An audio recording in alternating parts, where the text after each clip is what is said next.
I'm Jackie. I'm a mom and a preschool teacher, and this video is all about how to help a hyper child calm down. I want to start out this video by saying being hyper is very different from ADHD.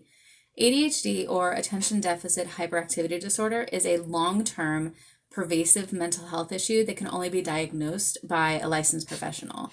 And there are several criteria that a child must meet in order to be diagnosed as ADHD. And I'm going to leave a link in the description box below so you can check out the criteria if you are wondering if your child is ADHD or not. And it's really important to remember that just because your child is hyper, it does not mean that they have ADHD. So the most common reasons that a child might be feeling hyper is that they're overtired, under or overstimulated, bored, they had too much sugar, or they might just be naturally energetic. And this can be really hard to handle because when a child is in this hyperactive state, they're in a totally different world and they just can't hear you when you try to talk to them. They can't control their bodies, they can't calm down because their bodies are just flooded with all this extra energy, and they need a way to dissipate it. And as a parent, your goal is to keep your child safe and to keep your home safe. And if they have a lot of this like destructive, wild energy, it's really frustrating because you just want them to calm down so they don't get hurt and so that your property doesn't get damaged on accident. And when they stop listening, it can leave you feeling helpless, powerless, frustrated, defeated, honestly, angry, or even resentful. Most of the tips that you find online about how to help a hyper child include minimizing distractions, channelizing energy, having outside time, making them relax, having a schedule, using positive reinforcement, playing music. These tactics are all helpful. However, they're missing the biggest and most important piece, and that is teaching your child how to handle feelings of excitement and how to handle feelings of being hyper. Teaching your child to self-regulate is incredibly important because if you can teach them how to self-regulate, you don't have to keep doing it for them. They will learn how to do it by themselves. Children live in the moment and they act without much regard for what's going to happen in the future or what has happened in the past. If they are full of energy and they see that the couch looks really fun to jump off of, they might just go and do it. They might not notice the delicate items on the bookshelf. They might not notice the corner of the coffee table. And they might not even think about how much damage that could do to their eye if they miss their landing. We as parents see all of these different hazards and we really try as hard as we can to keep our kids safe from getting injured. And sometimes seeing your kid do something dangerous can be scary and can trigger us to resort to punitive punishments like yelling or time out because we feel scared and we don't know what else to do in that moment. A lot of the time, our inability to stay composed during high moments of stress come from the way that our parents handled situations during high moments of stress. The way our parents handled us when we were children plays a huge role in how we handle our children when they're misbehaving. So let's talk about that for a minute. The situation is your kid is jumping off the couch and you have told them to stop because it's not safe and they're not listening. And no matter what you have tried, it's just not working. How do you normally handle a situation like this? Do you yell? Stop jumping off the couch! Do you threaten? If you jump off the couch one more time, I'm going to take away your tablet. Do you plead or beg? Please stop jumping off the couch. Do you bribe? If you stop jumping off the couch, then I'll give you a cookie. Do you give them time out? Okay, you're not listening, go to timeout right now. Or, if all else fails, do you just give up? Fine, I just don't care if you get hurt. Which one of those resonated with you? Which one sounds familiar? Or which ones did your parents use on you? Did it work? Are you finding that each time you do one of these tactics that it just keeps happening over and over and you have to resort to harsher and harsher punishments? And do you regret the way that you handled the situation when things have calmed down later? Punishing a child for having too much energy can lead to a lot of mental health issues, including distrust, anxiety, low self-esteem, and self-doubt. Kids get flooded with energy sometimes. It's just what happens. Their bodies are growing. There's a lot of reasons why kids get hyper and why they get a little bit out of control. They're learning how to control everything that they have in their bodies. They're learning how to control their muscles and their emotions and their energy levels. And it's hard sometimes for them. And when we punish them, it doesn't teach them how to handle those emotions. It just makes them feel bad about feeling certain ways. So what do you do instead of these punitive punishments that we learned to do when we were kids? It's really easy, and it just takes 4 steps.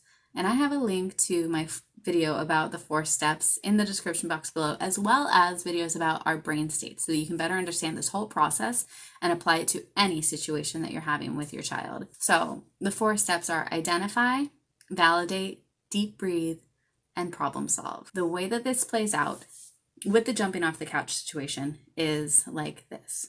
You see your child jumping off the couch and you've told them to stop and they're not listening. So you take a step back and you identify, what is the feeling that your child is feeling? In this case, maybe they're feeling hyper. Maybe they're feeling excited. Maybe they're feeling crazy. You just walk over to them calmly. And when a child is really hyper, they might not look at you. They might continue to do whatever they're doing. And it might take them a little while to calm down so they can see you. The goal here is to focus on what's happening in their brain, not focus on what their behavior is, because the behavior is a symptom of what's going on in their brain. You just go over to them and say, you are jumping off the couch. You seem like you're feeling hyper, or you seem like you're feeling excited. And that is identify. This step brings a child from that base level. And in this case, they're not necessarily in like a survival state because there's not really a threat, but they're definitely in like a base level of function. If they can't hear you, they can't listen, they can't calm their bodies down, giving a name to that emotion they're feeling will help bring them out of that kind of weird mood that they're in. Just give them a name, let them know what this feeling is that they're having, and then move on to step 2, which is to validate. Validate means, why are they feeling the way that they're feeling? And the point of validating is not to give in, it is not to course correct, nothing like that. It is just explaining to them why they're feeling the way that they're feeling. So in this case, you're feeling really hyper because you had a lot of extra cookies for lunch, and now you're flooded with all this extra energy and you want to just jump off the couch. It's hard for you to stop because you're having so much fun. Validate. You're validating the reason why they're doing what they're doing and the reason why they're feeling what they're feeling. Step 3 is to breathe. So in this step, if they're not quite ready to stop, then all you do is you just take a deep breath. You have to get oxygen to your brain. And if you take a deep breath, it just helps shift the energy to calm and collected rather than escalated and intense. So, and just diffuse the situation, bring the energy down, and then it's time to problem solve. And problem solving must always come from a place of love. So you could say something like, I love you and I care about you. When you jump off the couch, it's not safe. There are delicate items on the bookshelf. If you jump too far, you could hit the TV and that could really hurt you. And there's a coffee table here that has a sharp corner.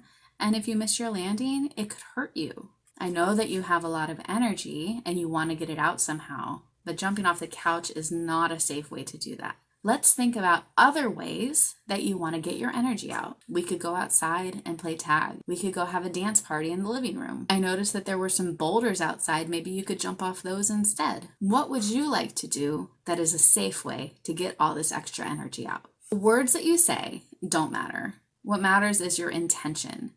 If your intention is to notice what's happening in their brain rather than controlling their behavior, then you'll be able to navigate the situation in a way that will be healthy and empowering for you and your child, rather than feeling friction and tension and stress within the relationship.